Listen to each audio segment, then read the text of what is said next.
159 নম্বর বুথে, এই বুথের 2002-এর ভোটার লিস্টে কারো নাম নেই। অরিজিনালি যারা এসআইআরকে নিয়ে ভয় করছে তারা অনেকটাই পালাতে গিয়ে ধরা পড়ছে, কিন্তু একটা বুথের একটাও মানুষ সেখানে ভারতীয় নেই। এটা হতে পারে কিভাবে? আর একটা কথা ভালো করে মনে রাখবেন, সিএ, এনআরসি, এসআইআর যত রকম প্রকল্পনা বিজেপি সরকার লাগিয়েছিল, এই সকল ট্রায়াল এই এসআইআর এতে হয়ে যাচ্ছে। মনে রাখবেন আমার কথাটা।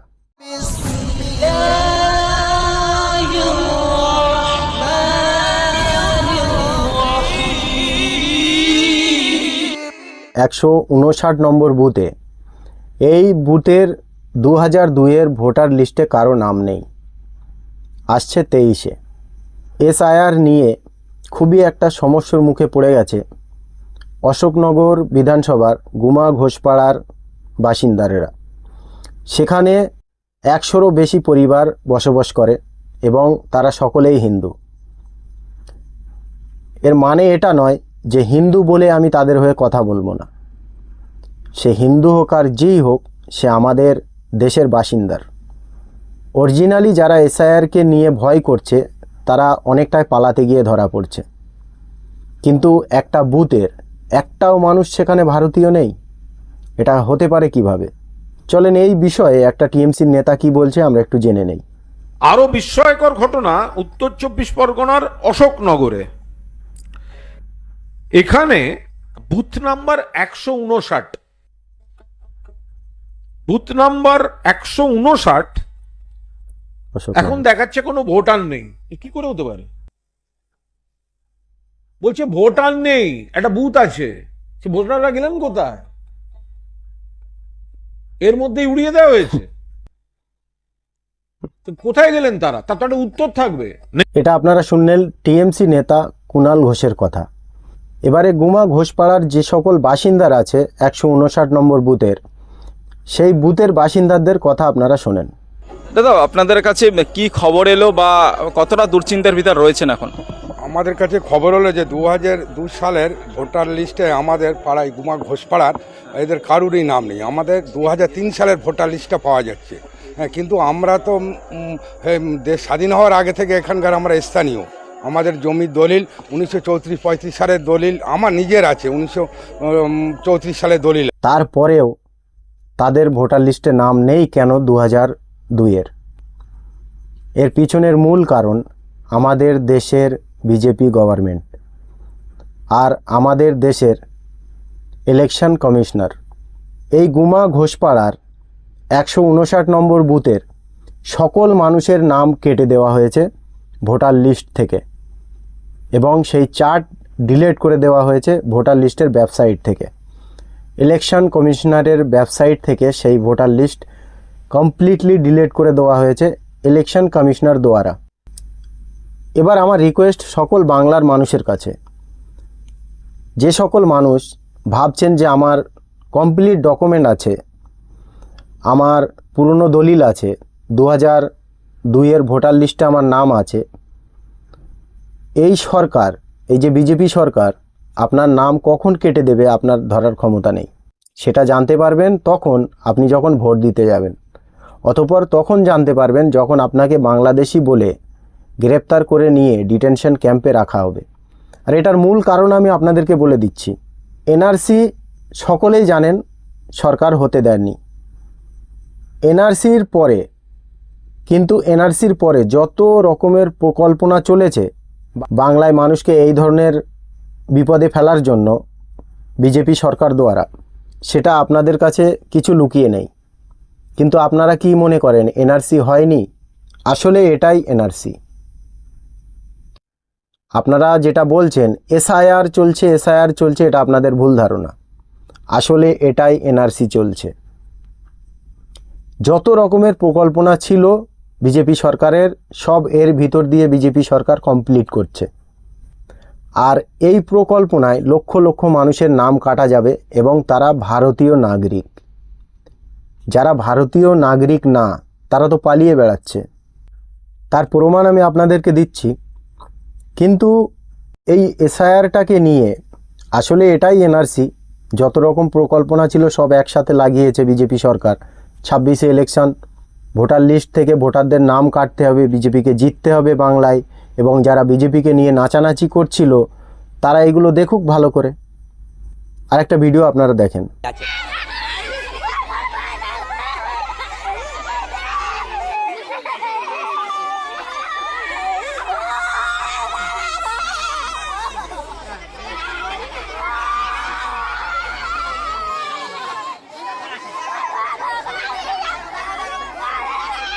এই যে সকল মহিলাগুলো সেখানে দাঁড়িয়ে দাঁড়িয়ে কাঁদছে এবং যে সকল পুরুষগুলো সেখানে দাঁড়িয়ে দাঁড়িয়ে কাঁদছে, এরা সকলেই হিন্দু।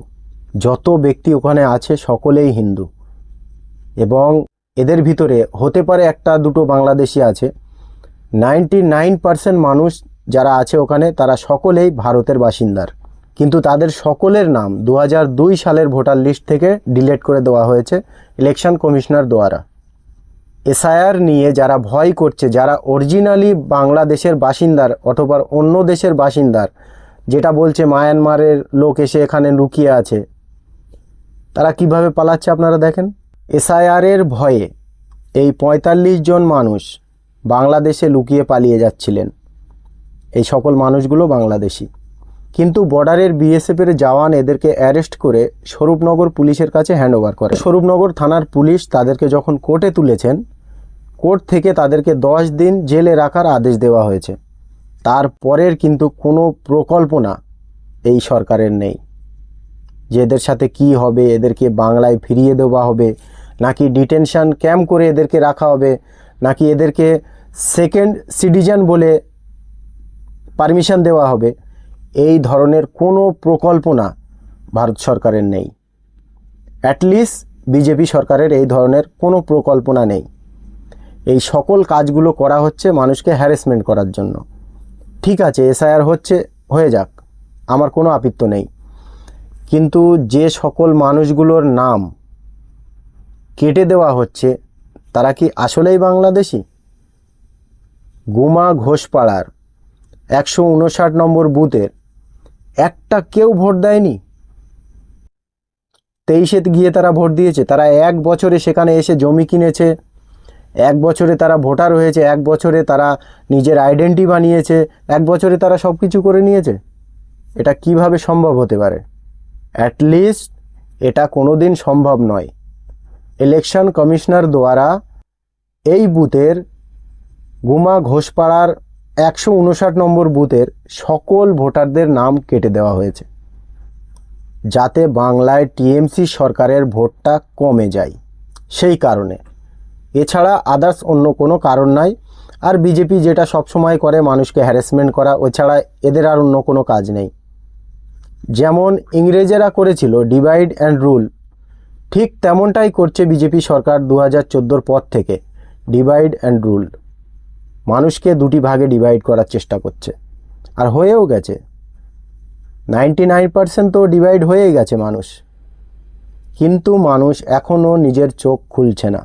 আর আমি আরেকবার আপনাদেরকে বলে দিচ্ছি, এসআইআর বলেন, সিএ বলেন, এনআরসি বলেন, এই সকল প্রকল্পনা বিজেপি সরকার একসাথে চালাচ্ছে ওয়েস্ট বেঙ্গলে। কেননা এর সম্পূর্ণ প্রমাণ আমি আপনাদেরকে দিচ্ছি। বাংলাদেশের বর্ডারের গায়ে, মানে বাংলাদেশের বর্ডার টাচ করে 5টি রাজ্য পড়ে টোটাল। সেই 5টি রাজ্যের ভিতরে 4টি রাজ্যে এসআইআর হচ্ছে না, হচ্ছে শুধু ওয়েস্ট বেঙ্গলে। এর মূল কারণ আপনারা একটু ভাবলে পেয়ে যাবেন। তো আমার রিকোয়েস্ট সকল মানুষের কাছে, যে কোনো কাস্টের আপনি হয়ে থাকেন, আমার কথাটা আপনারা ভালো করে শোনেন আমি কি বলেছি। আর একটা কথা ভালো করে মনে রাখবেন, সিএ, এনআরসি, এসআইআর, যত রকম প্রকল্পনা বিজেপি সরকার লাগিয়েছিল, এই সকল ট্রায়াল এই এসআইআর এতে হয়ে যাচ্ছে। মনে রাখবেন আমার কথাটা।